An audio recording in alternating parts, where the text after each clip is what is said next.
Oh, hello, folks. It's Ken David Stewart, and I'm going to read a couple of excerpts from the novel I'm working on called The Lake Demon.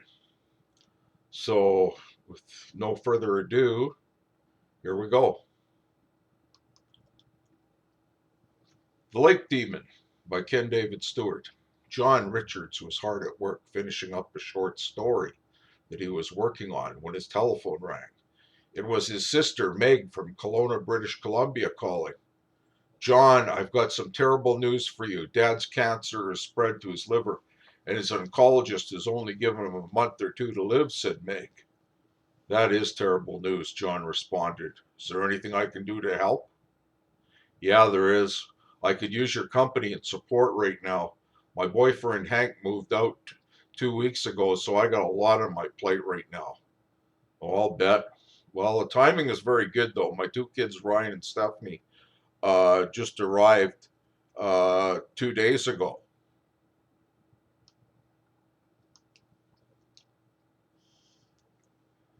Susan's leaving them with me for the summer. I haven't seen my kids for months now, and I'm sure they'd love to go on a road trip. I just wish it was under better circumstances.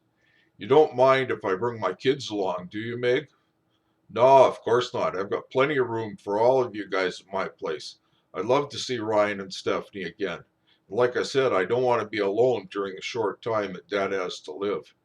Oh, you won't have to worry about that. The kids will keep us both very active. They'll be sad about their grandpa being so ill, but at least they will be able to say goodbye to him, said John. That's right. Stephanie and Ryan really love their grandfather, said Meg. They'll have lots to keep them distracted, though. My kids both love Lake Okanagan, and they love going for boat rides on the lake, said John. I also need to take a short break from my writing. I might even be able to come up with some ideas for a new story while I'm at your place. We'll make it a summer vacation for the kids and I. When will you be leaving? Asked Meg while pouring herself a coffee. Tomorrow morning. The kids and I will need this evening to get packed. They are both out right now, but I'll tell them as soon as they get home. Aren't you even going to ask them if they want to go on a trip? Asked Meg. My kids are always ready for an adventure. And I know they'll want to see their grandpa one last time, John answered. Well, when should I expect you guys? In about 2 days, we'll be driving out to your place.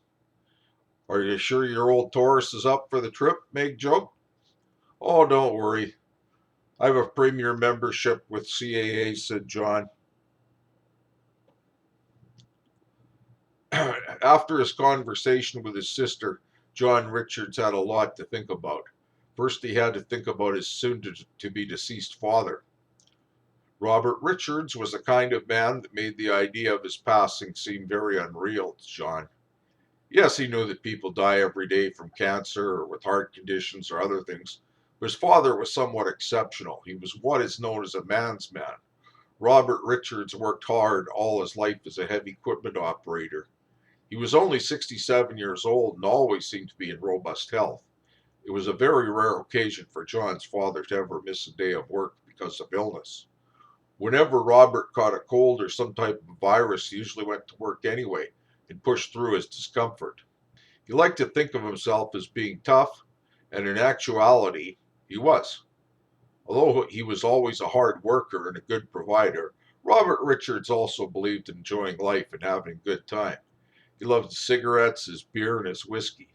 John's dad also liked to indulge in a high carbohydrate diet that inevitably resulted in Robert developing a weight problem as he grew older. Robert rarely got any regular exercise outside of his job. He used to belong to a 10-pin bowling team, but had to give his pastime up when he developed a painful arthritic condition in his knees. And a year and a half ago, Robert had a total left knee replacement. It became obvious to John that his father's health was beginning to decline as he entered his sixth decade of life. Many of his lifestyle choices were now catching up with him. Still, it was hard to believe his father was dying of cancer and only had a short time to live. John Richards has a tendency to live in denial.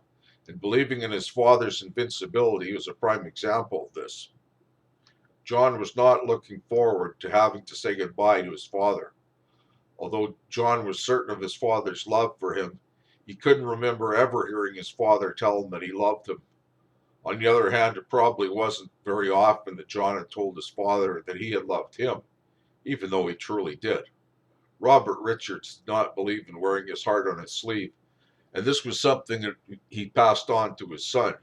John realized that both Ryan and Stephanie would arrive home in a couple of hours, and he would have to break the bad news about their grandpa to them.